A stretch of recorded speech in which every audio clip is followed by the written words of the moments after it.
बच्चों, तो स्वागत है आपका हमारे इस चैनल पर जिसका नाम है ट्रिकी साइंस हब। तो आज से मैं स्पेशल स्टार्ट करने वाला हूं। जैक बोर्ड में 11th का जो फाइनल एग्ज़ाम होने वाला है उसके जो भी मॉडल सेट्स आएंगे, सेट 1, सेट 2 या सेट 3, उसका पूरी तरह से सॉल्यूशन बताने वाला हूं समझाकर। अगर आप बिल्कुल मेरे चैनल पर बने रहिएगा, पूरे वीडियो को अंत तक देखिएगा, तो मेरी ये गारंटी है कि आप अच्छे मार्क्स से पास होइएगा। तो चलिए बिना डिले करते हुए स्टार्ट करते हैं। ये बायोलॉजी का पेपर है। आपको पता ही है कि फुल मार्क्स है 40, 1 घंटे का समय मिलेगा आपको, और 10 नंबर जो बच गए वो आपको इंटरनल आपके कॉलेज से मिलेगा। ठीक है, तो चलिए स्टार्ट करते हैं। फर्स्ट क्वेश्चन है, mosses along with lichen are of great ecological importance because. Lichen lichen जो है वो मॉसेज के साथ मिलकर हमारे पारिस्थितिकी के लिए बहुत महत्वपूर्ण है। क्यों? First, they colonize barren rocks and decompose rock. वे बंजर चट्टानों पर बस जाते हैं और चट्टानों को विघटित करते हैं। विघटित करना मतलब होता है सड़ाना, गलाना या तोड़ना। Of their contribution to prevent soil erosion, या इसलिए कि वो मिट्टी के कटाव को रोकते हैं। Of their contribution in ecological section, या इसलिए कि पारिस्थितिक उत्तराधिकार में योगदान करते हैं। तो आपको सुनने से ही लग रहा होगा ये तीनों के तीनों इंपॉर्टेंस हैं इकोलॉजी और इन्वायरमेंट के लिए। तो पहला का ऑप्शन हो जाएगा D, all of these. Second question आते हैं, प्लांट किंगडम चैप्टर से है, पादप जगत से है। आपको मैं हमेशा बता दूं कि मैं बायलिंगुअल ही पढ़ाऊंगा, चाहे आप किसी भी मीडियम के हो, इंग्लिश मीडियम या हिंदी मीडियम के, आपको कोई परेशानी नहीं होगी। Gemmae are asexual buds which originate from small receptacles known as gemma cup. These are found in. Gemmae actually में अलैंगिक कलिका होते हैं जो छोटे छोटे पात्रों से उत्पन्न होते हैं, जिन्हें जेमा कप कहा जाता है। वे पाए जाते हैं किस में पाए जाते हैं? तो मर्चेंसिया में पाए जाते हैं। ठीक है, ये मर्चेंसिया जो है वो किसका मेंबर है? तो जस्ट एल्गी के बाद, मतलब थैलोफाइटा के बाद। ठीक है, तो क्या आता है? ब्रायोफाइटा है, ब्रायोफाइटा के ही मेंबर है। ठीक है, चलिए आगे बढ़ते हैं। आंसर याद कर लीजिएगा आप लोग, मार्चेंसिया। मार्चेंसिया के स्पेशल पिक्यूलियर कैरेक्टर क्या है? प्रेजेंस ऑफ जेमा कप। बिल्कुल लगेगा कि पत्ती के दोना जैसा बनाया हुआ स्ट्रक्चर है। आगे बढ़ते हैं, क्वेश्चन नंबर 3 में आते हैं। Which of the following statement is false for ascomycetes. निम्नलिखित में से कौन सा कथन एक्सोमाइसिटिस के लिए गलत है? आपको पता ही है ये कवक फंजाई का एक टाइप है, कैटेगरी है। इसके बारे में कौन गलत है पढ़ते हैं सब। Ascomycetes consist of variously pigmented moulds. यह विभिन्न प्रकार के रंगीन फफूंदों का बना है। Second, thallus of ascomycetes has aseptate unbranched hyphae. इनका थैलस बिना डिवाइड किए होता है और बिना ब्रांच वाला कवक जाल का होता है, मतलब फंगस के वेब लाइक स्ट्रक्चर होता है। ये मैच नहीं कर रहा है, ऐसे आगे पढ़ लेते हैं। In Ascobolus sexual reproduction occurs by spermatization. Ascobolus में लैंगिक प्रजनन शुक्राणुओं द्वारा होता है। सही बात है भाई। Process of karyogamy is delayed to start dikaryophase. Karyogamy की प्रक्रिया में देरी होती है जिससे डाइकैरियोफेज शुरू होता है। आपको पता ही है कि कैरियोगेमी क्या है? तो न्यूक्लियस को डिवाइड होना कैरियोगेमी हो गया, मतलब केंद्रक का बंटना कैरियोगेमी हो गया, और प्लाज्मा मेम्ब्रेन या प्रोटोप्लाज्म का बंटना क्या हो गया? प्लाज्मोगेमी। यही दोनों देखने को मिलता है। ठीक है, तो यहाँ पे आंसर कौन हो जाएगा? थर्ड का हो जाएगा बी। ठीक है, क्वेश्चन में थर्ड का आंसर क्या हो जाएगा? बी हो जाएगा। आगे बढ़ते हैं फोर्थ क्वेश्चन में। Gymnosperms are characterized by. Gymnosperm की क्या विशेषता है? तो आपको हम बता दें, यहाँ आपसे रिपीट करा दें। ठीक है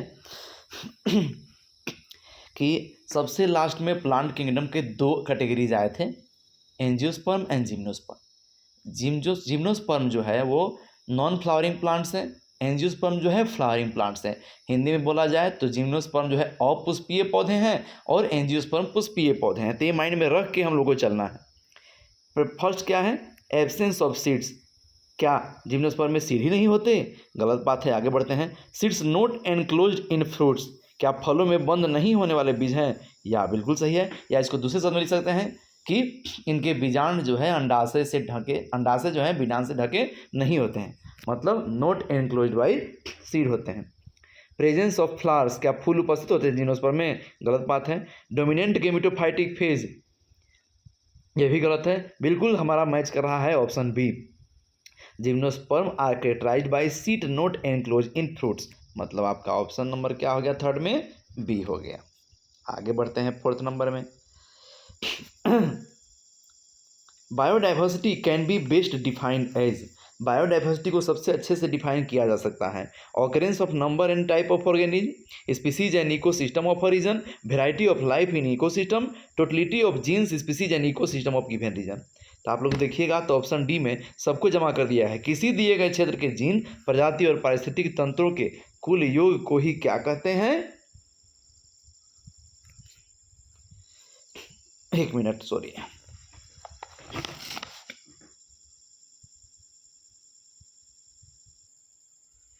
हाँ, तो आगे बढ़ते हैं। 5 का आंसर हो गया हमारा डी, जो बोले ही हम थे कि totality of genes species and ecosystem of given region. आगे क्वेश्चन बढ़ते हैं 6 नंबर में। Which of the following is against the rule of ICBN. आपको याद करा दें कि पौधों और जंतुओं के लिए, प्लांट्स और एनिमल के लिए नोमेनक्लेचर का काम देखने वाले 2 ऑर्गेनाइजेशन हैं, आईसीबीएन और ICZN.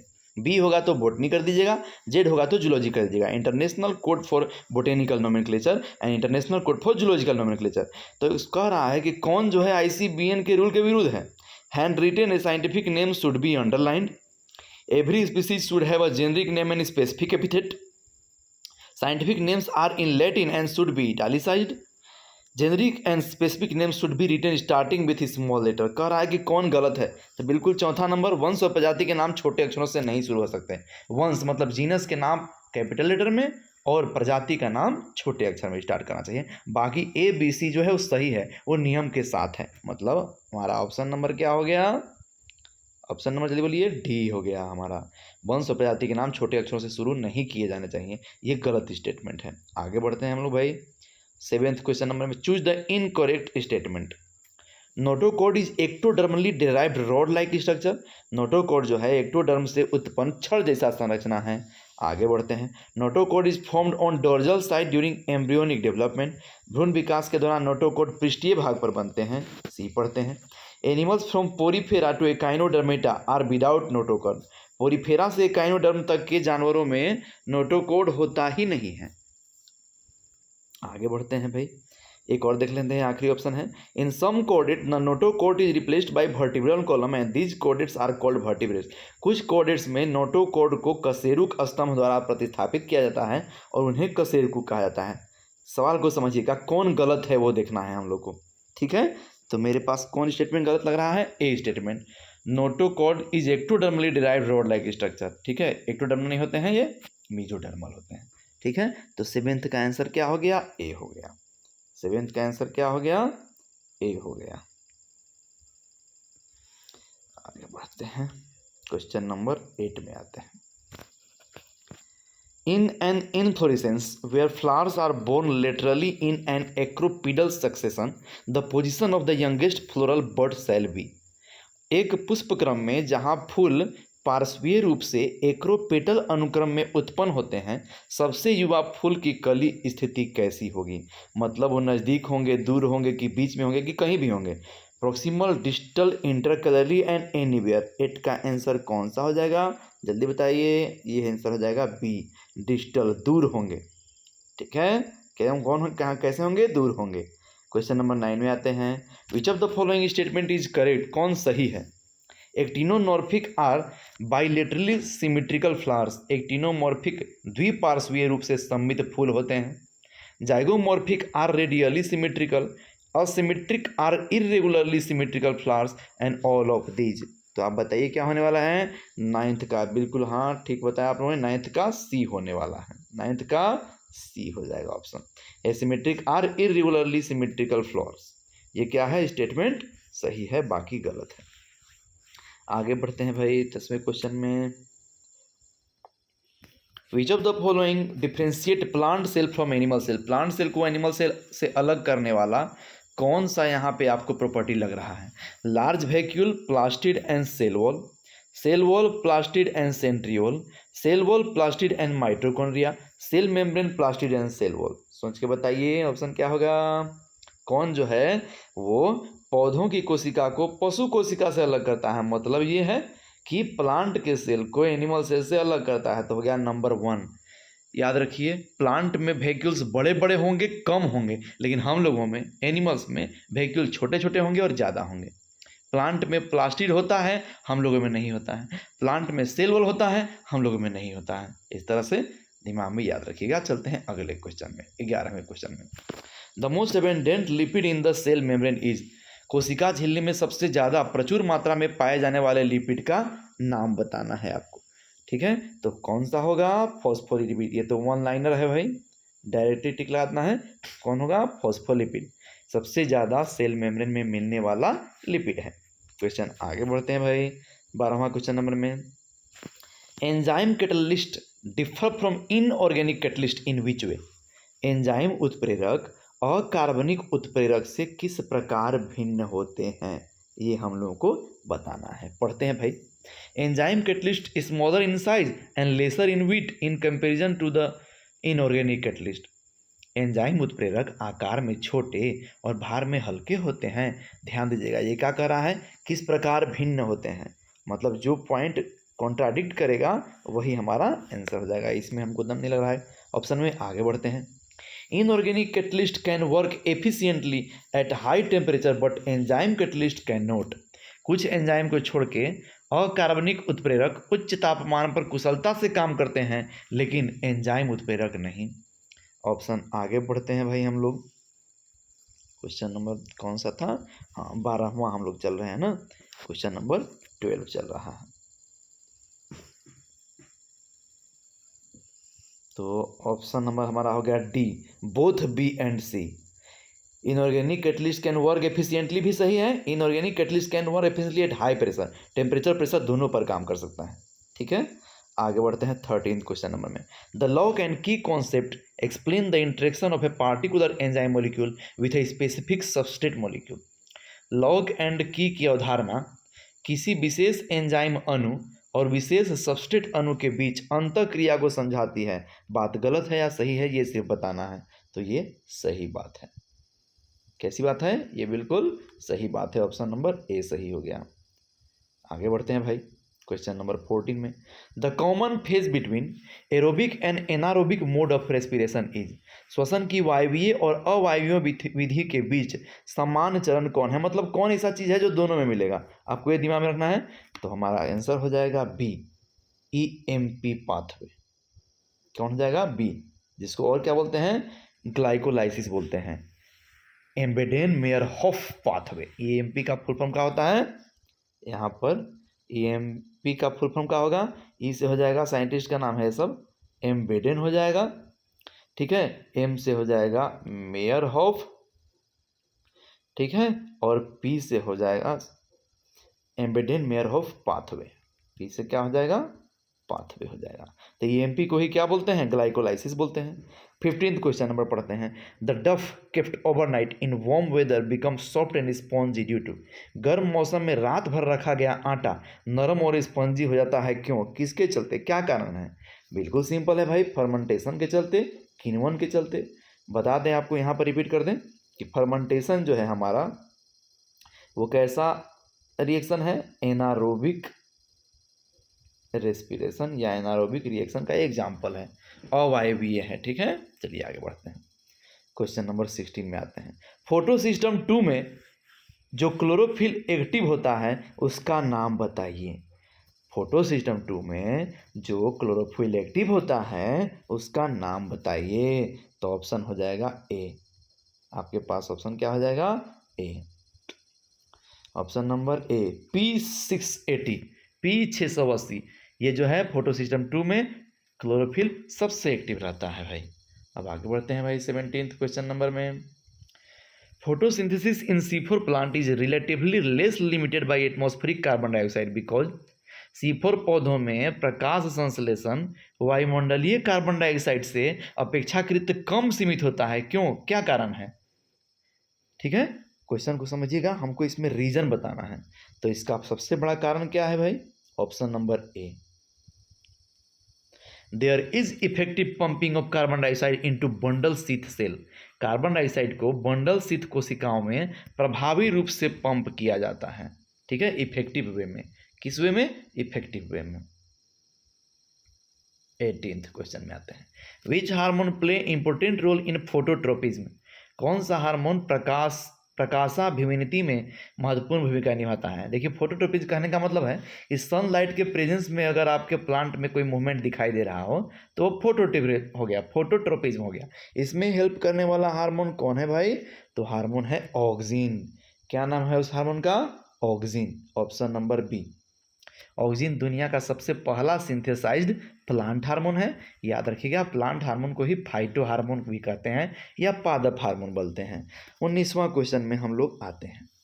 Which plant hormone overcome the natural dormancy of bud, tuber and seed and allow them to grow? कौन सा पौधों का हार्मोन फूल की कली, कंदों और बीजों के प्राकृतिक सुप्तावस्था को, मतलब कुछ देर में के लिए इनएक्टिव रहते हैं, उसको समाप्त कर उन्हें बढ़ने की अनुमति देता है?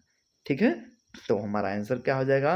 Option number D, gibberellin. कौन सा हार्मोन? जिबरेलिन। इंपोर्टेंट हार्मोन आप लोग पढ़े होंगे, auxin, gibberellin, cytokinin, abscisic acid, ethylene, और नया खोज है, बताइए जल्दी से, फ्लोरिजेन। एक और हार्मोन जुड़ गया है पौधों के हार्मोन, प्लांट का हार्मोन, फ्लोरिजेन। नाम ही है फ्लोरिजेन, इससे पता चलता है ये फ्लावर्स को प्रमोट करता है। आते हैं क्वेश्चन नंबर 20 में। Removal of the auxin source demonstrate that leaf abscission is blank by auxin and apical dominance is blank by auxin. कहने का मतलब है ऑक्सिन स्रोत को हटाने से यह प्रदर्शित होता है कि पत्ती का अलगाव ऑक्सिन के द्वारा क्या किया जाता है और शीर्ष प्रभुत्व ऑक्सिन द्वारा क्या किया जाता है। तो इसका ऑप्शन होगा हमारा डी। कौन सा ऑप्शन हो जाएगा? डी ऑप्शन हो जाएगा भाई, 20वां का डी। बाधित किया जाता है और बढ़ावा दिया जाता है। कहने का मतलब क्या है? पहला ब्लैंक में हो जाएगा बाधित होना और दूसरा ब्लैंक में बढ़ावा देना। ठीक है, ऐसे आप लोग नीचे भी इसका आंसर दिया रहेगा, मिला लीजिएगा। अगर आपको पीडीएफ चाहिएगा तो कमेंट बॉक्स में ज़रूर बोलिएगा, मैं उसका लिंक दे दूंगा, आप लोग डाउनलोड कर सकते हैं। ठीक है, या आप लोग डिस्क्रिप्शन में जाइएगा या ऊपर में एक्सप्लेनेशन में, तो आप लोग देखिएगा मेरा टेलीग्राम का और व्हाट्सएप ग्रुप का दिया हुआ है लिंक। 21वां question number, which one is the correct sequence in glycolysis? Glycolysis में सही क्रम क्या है? क्वेश्चन नंबर 21 है, इसमें सही क्रम पूछ रहा है। तो हमारा ऑप्शन नंबर हो जाएगा बी। कौन सा ऑप्शन नंबर हो जाएगा? बी। G6P ग्लूकोज 6 फॉस्फेट से 3PGAL फॉस्फोग्लिसरेट, फिर PGA आ जाएगा और PEP। क्या याद रखना है? G6P, 3PGAL, 3PGA और PEP, फॉस्फोइनोल पायरुवेट। सबसे आखिरी में पड़ेगा फॉस्फोइनोल पायरुवेट और स्टार्ट कहाँ से होगा? ग्लूकोज 6 फॉस्फेट से। तो बिल्कुल याद रखिएगा, बहुत इंपॉर्टेंट क्वेश्चन है। Question number 22, pyruvic acid plus coenzyme A plus NAD will be converted into acetyl coenzyme A plus carbon dioxide plus NADH plus H positive. This reaction is known as, इस reaction को क्या कहते हैं? इसका क्या हो जाएगा? Option number C. ठीक है, option number C, both A and B. इसको हम कह सकते हैं पायरुवेट ऑक्सीडेशन भी और लिंक रिएक्शन भी। कौन कौन? पायरुवेट ऑक्सीडेशन और लिंक रिएक्शन। आगे बढ़ते हैं 23 क्वेश्चन नंबर में। Which hormones stimulate the production of pancreatic juice and bicarbonate? कौन सा हार्मोन जो है अग्नाशयी रस और बाइकार्बोनेट के उत्पादन को उत्तेजित करता है? हमको बताना है कि कौन सा हार्मोन यहाँ पे काम करेगा। तो हमारे पास काम करेगा 23 का सी। कौन सा काम करेगा? 23 का सी, कोलेसिस्टोकाइनिन और सिक्रेटिन। ये दोनों ऐसे हार्मोन हैं जो पेंक्रियाटिक जूस के प्रोडक्शन को बढ़ाते हैं और बाइकार्बोनेट के भी प्रोडक्शन को बढ़ाते हैं। चलिए आगे बढ़ते हैं भाई। क्वेश्चन नंबर हमारे पास आ गया 24। आरेख में ए बी सी क्या दर्शाता है भाई? तो ये लंग्स का डायग्राम आप अच्छे से देख लीजिएगा, जो एक्सपीरेशन और इंस्पिरेशन को दिखाता है, दर्शाता है। ठीक है, फिर भी हम यहाँ पे आपको बता दे रहे हैं, ऑप्शन बी को देख के हम लोग को समझना है। ए नंबर जो आपको दिख रहा है,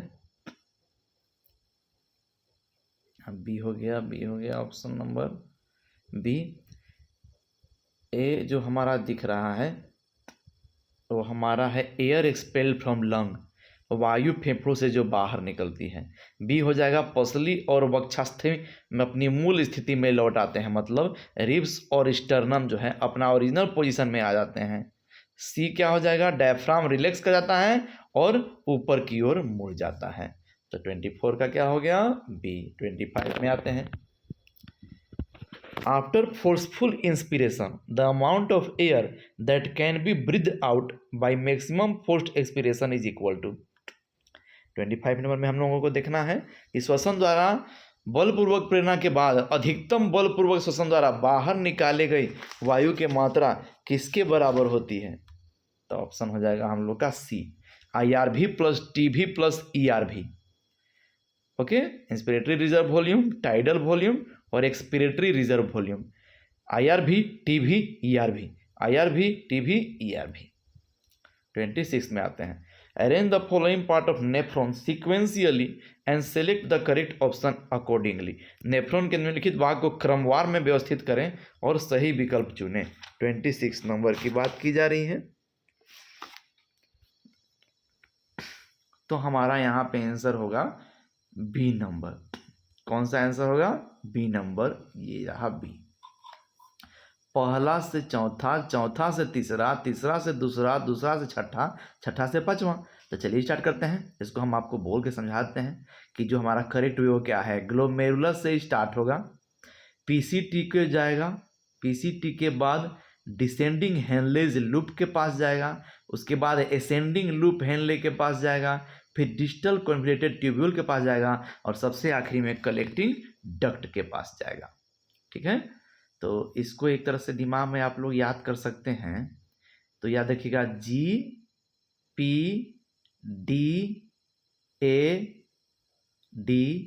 और C, GPDADC, GPDADC। आगे बढ़ते हैं। 27th question number, choose the mismatched part of the nephron and its function. देखिएगा तो नेफ्रॉन का फंक्शन उसके सामने लिखा गया है, कौन गलत है वो हम लोगों को बता देना है। ठीक है, तो ऑप्शन नंबर हमारा सी गलत है, उसको हम लोग पढ़ लेते हैं। ऑप्शन नंबर सी, DCT का फंक्शन ग्लूकोज का रीअब्जॉर्प्शन करना नहीं है। तो चलिए हम लोग इसी के चलते A, B और D को पढ़ लेते हैं कि आखिर सही फंक्शन में किसका क्या फंक्शन दिया है। मोमेंट्स में कैप्सूल का क्या काम है, तो ग्लोमेरुलर फिल्ट्रेशन का काम करना है, हिंदी में भी वही बोलते हैं, ग्लोमेरुलर निस्यंदन। PCT प्रोक्सिमल कॉन्वोल्यूटेड ट्यूब्यूल का काम क्या है, तो सोडियम और पोटेशियम का रीअब्जॉर्प्शन करना, सोडियम और पोटेशियम आयन का रीअब्जॉर्प्शन करना। लूप ऑफ हेनले का काम क्या है, तो यूरिन के कंसंट्रेशन को बढ़ाना। हेनले का लूप क्या करता है, मूत्र का सांद्रण को कंट्रोल करता है। तो ये सब तीनों फंक्शन सेम था, बस सी गलत था कि DCT का काम ग्लूकोज को रीअब्जॉर्ब करना है, ये गलत फंक्शन था। 28 में आते हैं। A, B, C और D को हम लोग को पहचानना है। किसको पहचानना है, A, B, C, D को। तो देखते हैं हम लोग, इसका आंसर हम लोग देखते हैं क्या होगा, बी होगा। ठीक है, ए जो है एक्टिन बाइंडिंग साइट है, बी जो है ATP बाइंडिंग साइट है, सी जो है वो हेड है, डी जो है वो क्रॉस आर्म है, सॉरी, ए जो है एक्टिन बाइंडिंग साइट है, बी ATP बाइंडिंग साइट है, सी हेड है और डी साइड आर्म है। ठीक ना, ये हमारे मसल्स के अरेंजमेंट है, मतलब 28 का बी हो गया। 29वां क्वेश्चन में आते हैं। फिर से वही मसल के भाग को ही दिखाया जाएगा 29th नंबर में। तो इसमें हमारा ऑप्शन हो जाएगा ए ऑप्शन हो जाएगा। कौन सा ऑप्शन होगा, ए ऑप्शन होगा। ए तो ए बैंड हो गया, जहाँ पर बी है वहाँ जेड लाइन हो गया, जहाँ पर सी है वहाँ एच जोन हो जाएगा और जहाँ पर डी है वहाँ फिर से आई बैंड हो जाएगा। A band, Z line, H zone, I band, AJHI। आज ही बोल सकते हैं इसको, आज ही, आपको आज ही याद कर लेना है, समझिए। दिए गए न्यूरॉन के संरचना में ए से ए तक प्रस्तुत करने के लिए सही विकल्प। ये तो आप लोग जानते ही हैं कि न्यूरॉन का संरचना सब्जेक्टिव में भी आता है, या तो वेल लेवल डायग्राम बनाइए या डायग्राम बेस्ड क्वेश्चन आएगा। तो देखिए ये है आखिर 3 नंबर का क्वेश्चन, आपको लेवलिंग करके 1 नंबर का बना दिया है। ठीक है, 30 क्वेश्चन नंबर है। तो मिलाते हैं हम लोग, इसका क्वेश्चन नंबर ए है, ऑप्शन नंबर क्या है, सॉरी ए। सबसे ऊपर जो हमारा ये दिख रहा है ये वाला पोर्शन ए, वो है डेंड्राइट्स। उसके बाद दिख रहा है बी, तो ये क्या हो गया, सेल का बॉडी। उसके बाद दिखाई दे रहा है ये सी, तो ये सी का हो गया एक्सोन। उसके बाद दिखाई दे रहा है डी, डी क्या हो गया, नोड ऑफ रेनवियर। और सबसे आखिरी में जो ई है वो हो गया सिनेप्टिक नोब। क्या हो गया, सिनेप्टिक नोब। क्वेश्चन नंबर 31 में आते हैं। Identify the parts labeled A to E and choose the correct option for given diagrammatic representation of reflex action showing knee jerk. घुटने पर झटका होने पर जो प्रतिक्रिया दिखाने वाला परावर्तक क्रिया है उसका आरेख नीचे प्रस्तुत किया गया है। उसमें ए से ई तक आपको लेबलिंग करना है, ए से ई तक आपको लेबलिंग करना है। तो इसका ऑप्शन हम लोग देखते हैं ए ऑप्शन। ए जो है वो डोर्जल रूट गैंग्लियन है।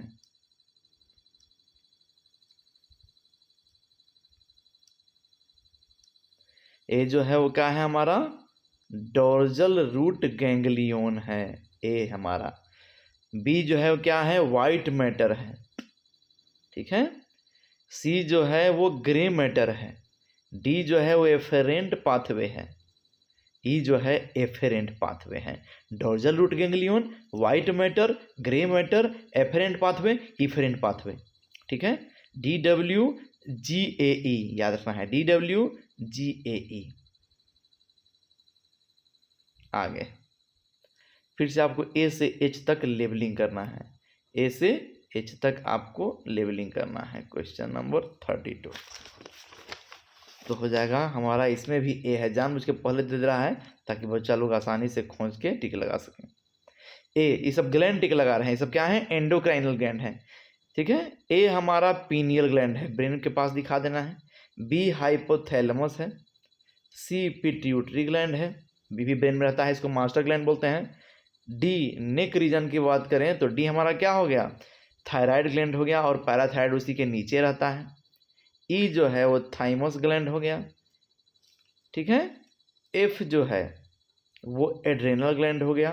ठीक ना, ये यहाँ रहेगा, फिर जस्ट किडनी से ऊपर होता है एफ, एड्रेनल ग्लैंड, किडनी के ऊपर का ग्लैंड। जी हो गया ओवरी, महिलाओं में, फीमेल्स में मिलती है। और एच हो गया टेस्टिस, पुरुषों में मिलता है। ये सब के सब एंडोक्राइन ग्लैंड हैं जो क्या रिप्रोड्यूस करते हैं, क्या प्रोड्यूस करते हैं, क्या रिलीज करते हैं, हार्मोन्स रिलीज करते हैं। आते हैं 33 क्वेश्चन नंबर में। Identify A to D in given figure and choose the correct one. ठीक है, 33 में भी हमको वही काम करना है, लेबलिंग करना है। तो इसमें ऑप्शन हो जाएगा आपका बी, ऑप्शन नंबर बी। इसको भी पढ़ लेते हैं हम लोग।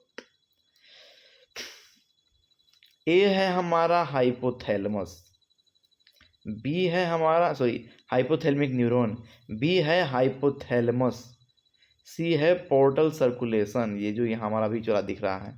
ठीक है, डी है पोस्टीरियर पिट्यूटरी, ये जो आपको ऑर्गन दिख रहा है ये क्या है, पोस्टीरियर पिट्यूटरी है। The cell wall of plant cell, क्या फायदा है भाई सेल वॉल का, तो प्रोटेक्शन करता है, सही बात है। सेल टू सेल इंटरेक्ट करता है, सही बात है। एक बैरियर लगा के रखता है अनडिजायरेबल माइक्रोमोलिक्यूल के लिए, बिल्कुल सही बात है। तो ऑल ऑफ दीज हमारा आंसर हो गया। 35 क्वेश्चन नंबर।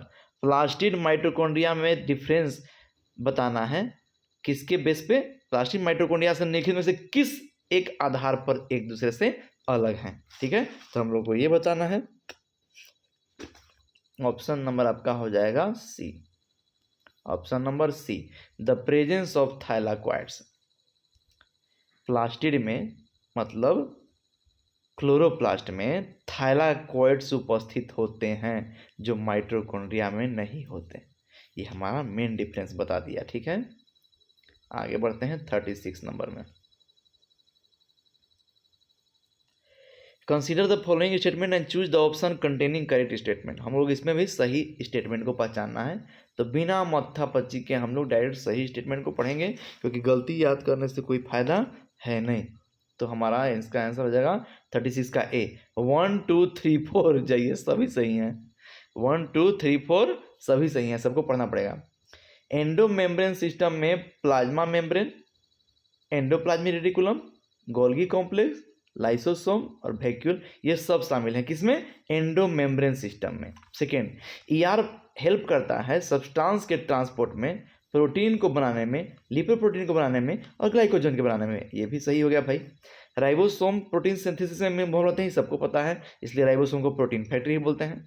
माइटोकॉन्ड्रिया हेल्प करता है ऑक्सीडेटिव फॉस्फोरिलेशन में और एटीपी को प्रोड्यूस करने में। इस तरह से चारों स्टेटमेंट सही है हम लोग का। 37, सेकेंडरी मेटाबोलाइट को सिलेक्ट करना है, बायोमोलिक्यूल चैप्टर से है।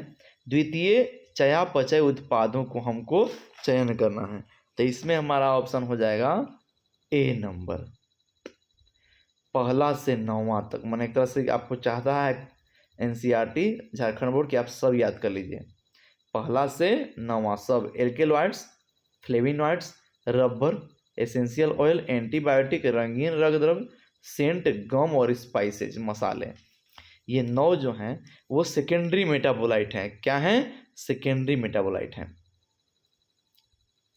According to Watson and Crick model of DNA, पता ही है आपको कि 1954 में वाटसन और क्रिक नाम के साइंटिस्ट ने डीएनए का डबल हेलिक्स मॉडल दिया था। देखिए एक क्वेश्चन में आंसर हो गया, ठीक ना, एक तो आंसर मिल गया हम लोग को कि डबल हेलिक्स है। दूसरा, the 2 strands of polynucleotide are anti parallel to each other, बिल्कुल एक 3 डैश लिखा हुआ मिलेगा आप लोगों को और एक 5 डैश, दो अलग अलग डायरेक्शन होने के कारण बस आंख मूंद के मार दीजिए option number D. Option number D, मैंने ए और बी दोनों, डीएनए एग्जिस्ट करता है डबल हेलिक्स के रूप में और 2 स्ट्रैंड्स जो हैं वो एंटी पैरेलल होते हैं एक दूसरे के। 39वां, the bond energy of which of the following chemical is most important form of energy currency in living organism. निम्नलिखित में से किस रासायनिक पदार्थ की बंधन ऊर्जा जीवों में ऊर्जा मुद्रा के सबसे महत्वपूर्ण रूप का प्रतिनिधित्व करती है, सबसे इंपोर्टेंट रोल? तो हमारा हो जाएगा कौन? सबसे 1 एटीपी, एडिनोसिन ट्राइफॉस्फेट। इसको एनर्जी करेंसी ही बोलते हैं। क्या बोलते हैं इसको? एनर्जी करेंसी बोलते हैं। आखिरी है 40वां क्वेश्चन, कोशिका चक्र के संबंध में, सेल साइकिल से संबंध में कौन सा सही कथन है? हम लोगों को करेक्ट स्टेटमेंट को पहचानना है, तो इसमें भी हम लोग डायरेक्ट देखेंगे आंसर। 40वां का क्या हो जाएगा? डी, दूसरा और चौथा। दूसरा और चौथा,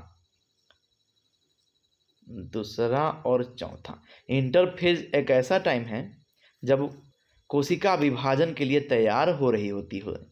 इंटरफेज 2 लगातार एम चरणों के बीच का चरण है, the phase between 2 successive M phase. इस तरह से आपको बायोलॉजी का जो पहला सेट आया था उसके 40 क्वेश्चन को मैंने अच्छे से समझा दिया है। अगर आप स्पीड बढ़ाकर भी ध्यान से सिर्फ ऑप्शन को भी याद रखिएगा, समझिएगा, तो आपका ये 40 क्वेश्चन क्लियर हो जाएगा। तो आज के लिए इतना ही, मिलते हैं नेक्स्ट वीडियो में जस्ट केमिस्ट्री के साथ, ठीक है? तब तक के लिए good night, all the best, best of luck. जो भी मेरे चैनल पर नए हैं प्लीज़ शेयर एंड सब्सक्राइब। अधिक से अधिक 11th के बच्चों तक जो जैक बोर्ड का तैयारी कर रहे हैं उनको पहुंचाइए। और ऐसा नहीं है, ये नीट के लिए भी आपको MCQ का काम कर सकता है, तो आप जरूर इस पर ध्यान दीजिए। All the best, best of luck.